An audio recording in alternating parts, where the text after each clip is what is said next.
ಮಾಜಿ ಸಚಿವ ವಿಧಾನ ಪರಿಷತ್ ಸದಸ್ಯ ಸಿ ಟಿ ರವಿ ಅವರು ನಮ್ಮ ಜೊತೆ ಇದ್ದಾರೆ. ಸರ್, ಇವತ್ತಿನ ಪ್ರತಿಭಟನೆ ಬಿಜೆಪಿ ನಾಯಕರದು ಸಕ್ಸಸ್ ಆಯ್ತಾ, ಸರ್ಕಾರಕ್ಕೆ ಬಿಸಿ ಮುಡ್ತಾ ಅಂತ?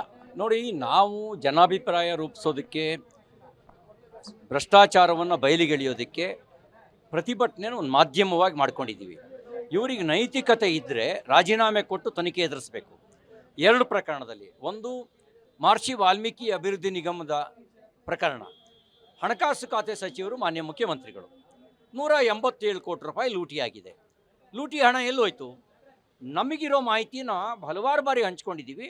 ಲೂಟಿ ಹಣ ಕಾಂಗ್ರೆಸ್ಸು ಚುನಾವಣೆಗೆ ಬಳಕೆ ಮಾಡಿಕೊಂಡಿದೆ. ಅದಕ್ಕಾಗಿ ನಾಗೇಂದ್ರ ಮೇಲೆ FIR ಹಾಕ್ತಿಲ್ಲ. ನಾಗೇಂದ್ರ ಮೇಲೆ FIR ಹಾಕಿದರೆ, ನಾಗೇಂದ್ರನ ಅರೆಸ್ಟ್ ಮಾಡಿದ್ರೆ ಅವರು ಭಾಳ ಸ್ಪಷ್ಟವಾಗಿ ಇವ್ರನ್ನೂ ಹೇಳ್ಕೊಂಡ್ಬಿಡ್ತಾರೆ ಅನ್ನೋ ಭಯ ಇವ್ರಿಗೆ ಕಾಡ್ತಾ ಇದೆ. ನೋಡಿ, ಆ ಪದ್ಮನಾಭ ಸ್ಟೇಟ್ಮೆಂಟ್ ಕೊಟ್ಟಿದ್ದಾರೆ, ನಾನು ಪಾಲ್ ಕೊಟ್ಟಿದ್ದೀನಿ ಅಂಥೇಳಿ. ನಾನು ಒಬ್ಬನೇ ತಿಂದಿಲ್ಲ, ಪಾಲ್ ಕೊಟ್ಟಿದ್ದೀನಿ ಅಂತ.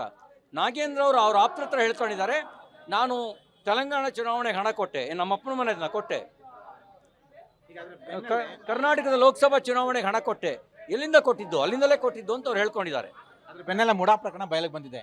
ಕಾಂಗ್ರೆಸ್ನವರು ನಿಮ್ಮ ಕಡೆ ಬೆರಳು ತೋರಿಸ್ತಾ ಇದ್ದಾರೆ, ನಿಮ್ಮದೇ ಸರ್ಕಾರ ಇತ್ತು ಆವಾಗ ಅಂತ. ನೋಡಿ, ನಿಯಮ ಬಾಹಿರವಾಗಿ ಹಂಚಿಕೆ ಮಾಡೋದು ಅಪರಾಧ, ನಿಯಮ ಬಾಹಿರವಾಗಿ ತೆಗೆದುಕೊಳ್ಳೋದು ಅಪರಾಧ.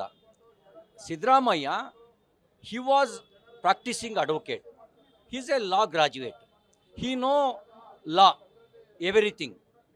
ಇಷ್ಟಾದಮೇಲೆ ಕದ್ದು ಮಾಲು ನಾನು ಕದೀಲಿಲ್ಲ, ಬೇರೆಯವ್ರು ತಂದು ಕೊಟ್ಟರು, ನಾನು ಇಟ್ಕೊಂಡೆ ಅಂದರೆ ಅವನನ್ನು ಕಳ್ಳ ಅಂತಾರೋ ಇಲ್ವೋ? ಆ್ಯಸ್ ಪರ್ ದ IPC ಏನು ಹೇಳ್ತಾರೆ? ಹಾಗಾಗಿ ಇವರು ಅನ್ನ ತಿನ್ನೋದೇ ನಿಜ ಆಗಿದ್ದರೆ ಈ ರೀತಿ ಸಮರ್ಥನೆ ಮಾಡೋದನ್ನು ಬಿಡಬೇಕು. ದುಡ್ಡು ತಿನ್ನೋದು ಮಾತ್ರ ಆಗಿದ್ದರೆ ಸಮರ್ಥನೆ ಏನು ಬೇಕಾದ್ರೂ ಮಾಡ್ಕೊಳ್ಬೋದು. ಅನ್ನ ತಿನ್ನೋದು ಬಿಟ್ಟು ದುಡ್ಡನ್ನೇ ತಿನ್ನೋಕ್ಕೆ ಶುರುವಾಗಿದ್ದರೆ ಸಮರ್ಥನೆ ಏನು ಬೇಕಾದ್ರೂ ಮಾಡ್ಕೋಬೋದು. ಮುಡಾ ಪ್ರಕರಣದ ಬಗ್ಗೆ ಯಾವ ರೀತಿ ಹೋರಾಟ ಮುಂದುವರಿಸುತ್ತೆ ಬಿಜೆಪಿ ಅಂತ? ಮುಡಾ ಪ್ರಕರಣದಲ್ಲಿ ನಮ್ಮ ರಾಜ್ಯ ಕಾಣದೇ ಇರತಕ್ಕಂಥ ಅತಿ ದೊಡ್ಡ ಹಗರಣ ಅಂತ ಅನಿಸುತ್ತೆ. 5,000 ಕೋಟಿ ರೂಪಾಯಿಗಳ ಭ್ರಷ್ಟಾಚಾರ ನಡೆದಿದೆ. ನಿಯಮ ಬಾಹಿರವಾಗಿ ಲೂಟಿ ಹೊಡೆದಿದ್ದಾರೆ.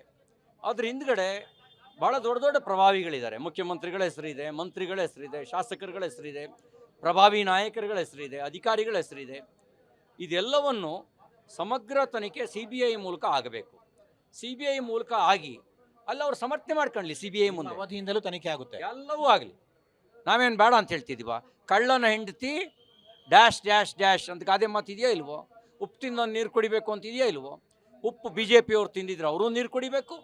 ಕಾಂಗ್ರೆಸ್ನವ್ರು ತಿಂದಿದ್ರು, ಅವರು ನೀರು ಕುಡಿಬೇಕು. ಒಂದು ಮಾತು ಹೇಳೋರು, ಭ್ರಷ್ಟರಿಗೆ ಜಾತಿ ಇಲ್ಲ, ಭ್ರಷ್ಟರಿಗೆ ಪಕ್ಷ ಇಲ್ಲ ಅಂತ ಹೇಳೋರು. ಈಗ ಸಿದ್ದರಾಮಯ್ಯನವ್ರು ಹೆಂಗಿದೆ ಅಂತ ಹೇಳಿದ್ರೆ, ನಾನು ಭ್ರಷ್ಟ, ನೀನು ಭ್ರಷ್ಟ, ನೀನು ನನಗೆ ಸಹಾಯ ಮಾಡೋ, ನಾನು ನಿನಗೆ ಸಹಾಯ ಮಾಡೋ ಅನ್ನೋದನ್ನು ಹೇಳ್ತಾ ಇದ್ದಾರೆ ಅವರು. ಭ್ರಷ್ಟಾಚಾರ ಮುಚ್ಚಾಕೋದು ಅಪರಾಧ, ಭ್ರಷ್ಟಾಚಾರದಲ್ಲಿ ಪಾಲು ತಗೊಳ್ಳೋದು ಅಪರಾಧ, ಭ್ರಷ್ಟಾಚಾರನ ಸಮರ್ಥನೆ ಮಾಡ್ಕೊಳ್ಳೋದು ಅಪರಾಧ. ಇದು ಸಿ ಟಿ ರವಿ ಅವರ ಮಾತುಗಳು. ಕ್ಯಾಮರಾಮನ್ ಪುರುಷೋತ್ತಮ ಜೊತೆ ಮಸೂದ್, ಪಬ್ಲಿಕ್ TV, ಬೆಂಗಳೂರು.